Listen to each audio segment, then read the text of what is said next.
Hello, hello, welcome back. If you're new here, my name is Kristyn. I'm an authorized infinite banking practitioner, and I help Canadian families and business owners reclaim control over their money, create financial peace, and live the abundant lives that they were created to live by keeping more of their hard-earned dollars working for them. So, if you've been around for a bit, you know that my specialty is helping families break free from the restrictive financial systems using the infinite banking concept. Now, many of my clients are already successful business owners and entrepreneurs, and they want to experience the same freedom inside of their business and their corporations as they do in their families' lives. And so, in this video, I want to discuss how we can utilize properly designed whole life insurance inside of a business or a corporation to maximize that business's financial potential. If this is not you, I encourage you to stick around anyway, because if you're practicing the infinite banking concept, you are already in the banking business. You already have a business. And I want you to start thinking about how you can start putting your capital to work using additional businesses or in other ways and investments. And so I encourage you to stick around and learn about this and if there's a way that you can incorporate it in your life. If you find this video helpful, please like it, share it with anyone that you feel it could be a good fit for. So let's start by talking about why you would want to use life insurance inside of a business.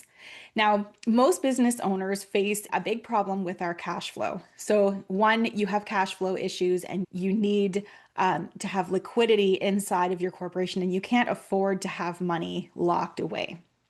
We also find that as business owners, when you have a corporation and you're drawing funds out to pay yourself, you're drawing not as much as you could, right? You're not drawing a full salary because you don't want to trigger extra taxes. We want to minimize the taxes that we're paying. So often business owners are paying themselves in dividends, but they end up pulling out only the amount that they need to live on. And they keep a lot of retained earnings or profits that they don't need to use inside of their businesses to save for a rainy day and to just hold on to it so that they're not triggering taxes by pulling it out into the personal life. Now, one of the problems with this, of course, is that you have this cash sitting there and it's idle. We don't want to lock it away because we need cash flow. We need to have it available to us when opportunities arise or when we have emergencies arise and we have to, buy new equipment or whatever the case is. So we need to have access to that cash, but we also don't want it sitting idle because idle money does not grow. So if we do invest it, then we're exposing it to risk. And as business owners, we're already taking a ton of risk just by operating a business. And so, any business owners that I speak with, we're all pretty risk averse as far as what we want to invest in that's outside of our control. So, often things like GICs are more popular. If you have a lot of retained earnings, you might sit on some of your retained earnings inside of a GIC that you can afford to lock away for a bit. But then the earnings that you're getting inside of those accounts is very negligible. And so we have this problem where we want to earn a return, we want our money to grow, but we don't want to expose it to risk. And taxes are a third issue when we have this kind of retained earnings inside of our corporation, because as soon as we invest it and we start getting passive growth, that passive growth is taxed very, very heavily inside of a corporation.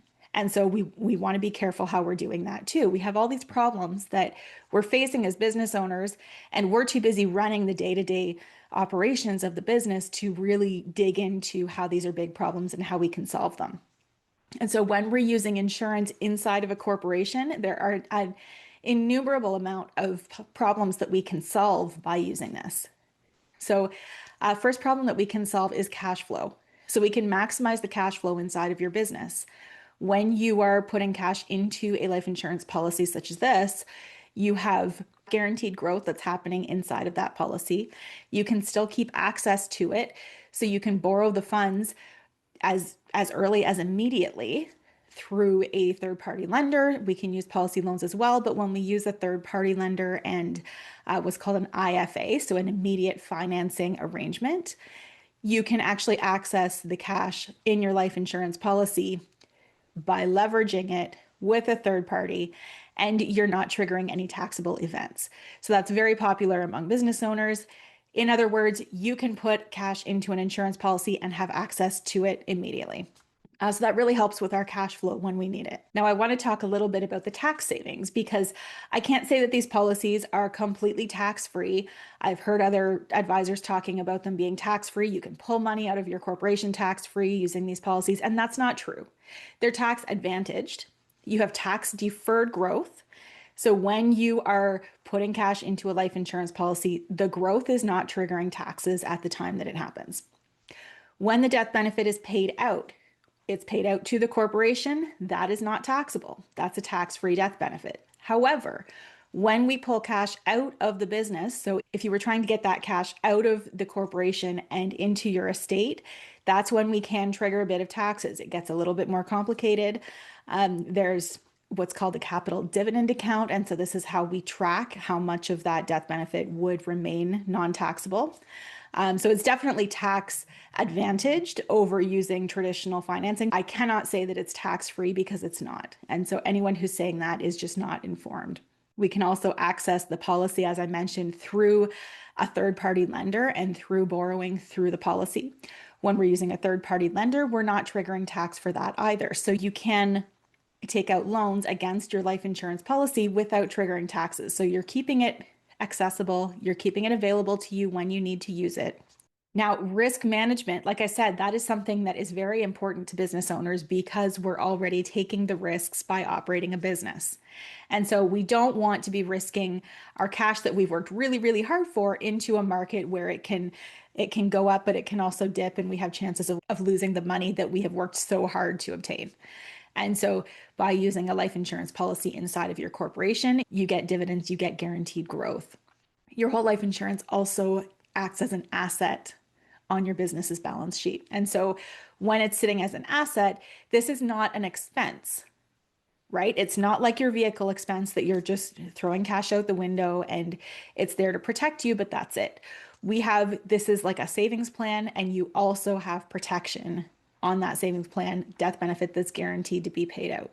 Now, when we start talking about using policy loans and leverage and an IFA, that's when we can start looking into some advanced strategies. So things like an insured retirement plan. You can start using that leverage to pay out a retirement income for the person that's insured.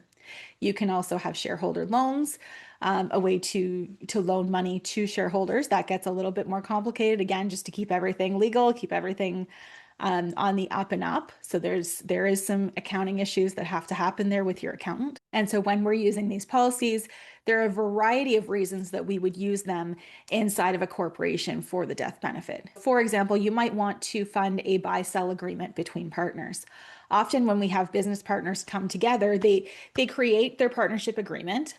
And it's written into their agreement that if one partner passes away, the other partner has to buy out the shares that have gone to that person's family. However, most business owners don't consider where the funds are going to come from to make that transaction happen. And so when we have a buy-sell agreement, then each of the partners would have an insurance policy on the opposite partner. And so they would be able to fund that transaction so that when one passes away, the remaining partner now has this death benefit that they can pay out the deceased family so that they can buy out those shares and remain in control of that corporation. And so that's something that if you are a business owner and you have partners, that might be something that you want to look into. We can also insure key people. So if you are, let's say that you're a restaurant and you have a chef, and everyone who comes to your restaurant comes because the chef is amazing. If something happened to that chef, that would be a catastrophic event for your restaurant because everyone's coming because of that chef. And so you would need to replace that person. And so having insurance on that person allows you to carry your business forward if something happens to them, that you don't have this big financial catastrophe that happens because you don't have someone there able to cook all of a sudden, and it buys you time to be able to replace that person. And so you can have insurance on key people, you can have insurance on business partners. And there's a lot of ways that we can use this and structure it to make it work for your needs. So what kind of businesses would this be ideal for? If you are into real estate, perfect example for real estate. Real estate investors love using this concept because they can use the cash value to pay for a down payment for a house, to flip a house. They can use it to pay for renovations when they're flipping a house. And if something doesn't go as planned, they're in control of those loans. And so they can then hold those loans and not make any payments on them until they're able to fix whatever needs to be fixed and get the house flipped. And then once it sells, then they can repay that policy loan and put more cash back into the policy, which allows them to borrow more cash the next time they need it. So it's great for house flipping. Rentals is another one. It can help with cash flow simply by allowing you to control some of the finances of that rental. You can finance your repairs. You can really any need that you have for cash, you can use your policy for to help carry you over a couple months. If you had a tenant that trashed your property, I've had that happen. You have policy loans that you can access to help you do those repairs and get everything back up to working order so you can rent it out again. If you wanted to borrow to invest, so not necessarily in a corporation, but if you wanted to create arbitrage, you could take out a policy loan, invest in some kind of income producing asset. So maybe it's vending machines, maybe it's another kind of business, maybe it's real estate, maybe you're flipping cars, you're purchasing cars and reselling them after you fix them up. There's a million ways. You're limited only by your imagination how you can use this, how you can invest it to make it work for you. And so when we're looking at this as an investment strategy and as a strategy inside of a business, we want to look at the whole picture. We want to know what the retirement plan is. Are you going to need to be pulling funds from your business when you want to retire? If you're an investor, what are you doing with those investments? Is your plan to sell off those investments later on? Are you planning to leverage them and have some cash producing assets that are coming back to you? So whatever your plan is, whatever your goals are, is how we're going to build your policies to make them work for you. Now, again, if you're a corporation, we want to look at things like your buy-sell agreement. How is your corporation structured? What are the partners? Do you have a holding company? Maybe you have a trust. Maybe you have several corporations. It gets more complicated the more layers you have. And we just want to make sure that we're looking at that and making sure that we're looking at the whole picture to ensure that we're getting everything protected that you need protected. And we want everything to be able to transfer to your estate in the most efficient way. And so as we get more and more complicated, I have tax and financial experts that help with that specific planning. So we're planning ahead to make sure that these things are all taken care of before they happen. So whether you are a current or an aspiring business owner, I encourage you to start considering how you can start using the infinite banking concept to maximize your cash flow, to start taking advantage of the tax saving opportunities. If this is you, I encourage you to use the link in the description to book a free, no obligation consultation. We'll look at your current situation, your goals, your future plans, and then we'll develop a plan to move you forward. We'll even bring in the estate planning and tax experts to help ensure that we're maximizing the potential and all opportunities that are coming. Thanks so much for joining. If you found this episode helpful, please give it a like and hit subscribe. When you're ready to take the next step, click the link in the description to access my free resources and book a call to start. Your future self will thank you. Until next time, live free.